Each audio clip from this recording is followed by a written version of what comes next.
Hello, ladies and gentle beans. I want to go over the mobile cover skill in the Division. I don't see a lot of people use it, and I've noticed a lot of people talking about it and saying that it's not that good. And to be honest, at the beginning, I didn't think it was all that great either. But that's because I didn't know how to use it properly. Okay, so most of the skills in the Division can be quick cast by double tapping the key. So in my smart cover case, for instance, I can either get it out like this to fire it over there, or I can double tap it and it'll cast on location. Okay, you can do the same with the mobile cover.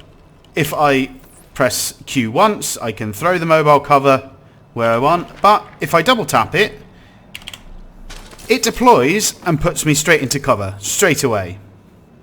Okay, now a lot of people may know this already. The one thing that I feel a lot of people don't know is a lot of people, when they use the cover, will probably shoot above it like this. Now obviously that, it exposes a lot of your upper body to incoming fire. What people don't seem to know, and I haven't really seen people do it or any videos and stuff that I've watched, is that when you're in this position, if I press D now, I'll kneel down and go round the side, which exposes a lot less of my body to incoming fire, which means that the shield will take a lot more damage. Now, while I'm aiming, if I then press Shift, I will move across to the other side. Sometimes if you're aiming a little bit too far up, when you press Shift, you will actually go back up into the standing position. You can move from side to side in the standing position, but if I'm on the right hand side and press D, I'll go back down. If I then press A, I'll come back up, and then if I'm on the left hand side and press A, it should work. There we go. A, I'll go down onto the knee that way. It doesn't expose you as much as what it does when you're standing up. I mean, you can see that there's a lot of my upper body exposed to incoming fire this way, whereas if I'm down like this, it's the tip of my head and a little bit of my arm that's exposed. Now, I'm building a tank in this game, and with my mobile cover at the moment, I've got an okay amount of incoming damage resistance. But how I like to do it is I'll have my mobile cover up like this, drop my smart cover at the same time as well, go into my character menu,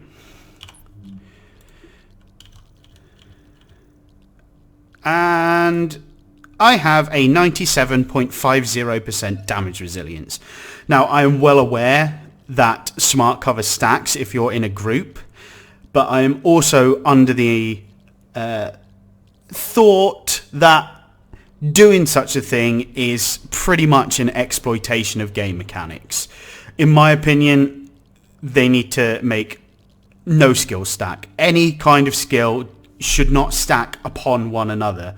I mean, okay, yeah, having the smart cover damage resilience stack with the mobile cover damage resilience is fine because they're two different skills.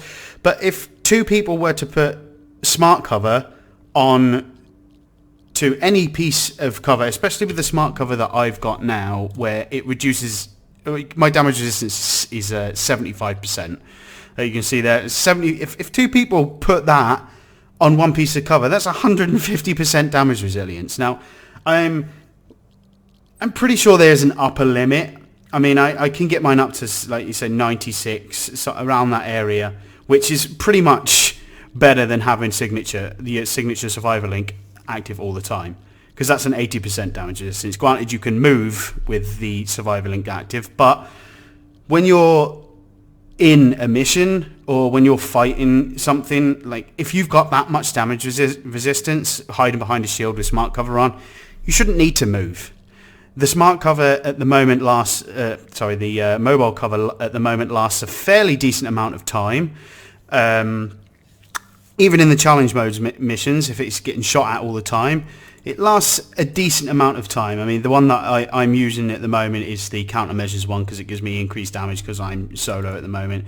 I will normally use the extension cover to provide 2 slots. It actually provides 4, believe it or not. Like, you could have every member of your team on this because you can have people on either side of the shield. So you could have 2 behind it and then 2 on the front of it. The people on the front still gain the protection bonuses as if they were behind it, but obviously they're going to get shot a lot more because they're in front of it rather than behind it. But I honestly don't see why people who are tanking are using the ballistic shield. Again, yes, you can move with it, but it gets melted way too quickly. And the chance of somebody coming around the back of you and only being allowed to use your sidearm is a massive downside for me. I get that you can move with it, and I get it's a great tool for pushing back. But from what I've noticed, deploying the ballistic shield grants you a large amount of threat, but as does the mobile cover. The mobile cover seems to generate as much threat as what the ballistic shield does. Enemies are more likely to attack somebody behind mobile cover than what they are any of your other teammates, so long as they're slightly further back than what you are. And if I'm in a group, I normally have somebody, another member of my group behind me with the immunizer support station to just toss it in range of me. Mainly immunizer because when you're behind a shield, if somebody throws a incendiary grenade at you, or any kind of grenade that would normally like disrupt you in any way, a shock grenade or anything like that would normally take you out of cover, or you would need to move from, because you've got such high damage resilience, like, and because you're not on fire, you're not shocked because the immunizer will remove that status effect and make you immune to it. The fire damage is very minimal. I've even noticed as well, while you're behind this cover, and it doesn't seem to work with a lot of other covers that I've noticed, but while you're behind the mobile cover, if there's a cleaner in front of you with a flamethrower, the mobile cover actually protects you from the flames, which is really nice. Like if you're ducked down behind it and he's got his flamethrower going, that the mobile cover protects you from the flames. So that seems to be another good reason as to why to use the mobile cover over the ballistic shield, because the ballistic shield doesn't seem to do jack all against somebody with a flamethrower. But yeah, that's my 2 cents and a little bit of information of how to properly use the mobile cover. And hopefully you guys learned a little bit about the mobile cover and how to use it. And hopefully you'll be able to start building a few builds around the mobile cover. I look forward to seeing a few videos or a few comments as to why or how you're using it after you've discovered that it's actually feasible to use mobile cover. I mean, I've got it on a 15-second cooldown at the moment, so you see at the bottom, 15-second total cooldown. It is a shorter cooldown than every other skill. Like every single other skill has got a longer cooldown with it, and I've seen people complain that the cooldown's too long, and like, I don't see how people can complain about that. If you're going to be using skills, then you seriously need to stack skill power. Like skill power, the sweet spot for skill power seems to be around 45,000. My health is extremely low because I don't need it. Like I've just been stacking skill power. It is very rare unless I've got like 10 mobs on me all at once that I take enough damage to warrant me having more health.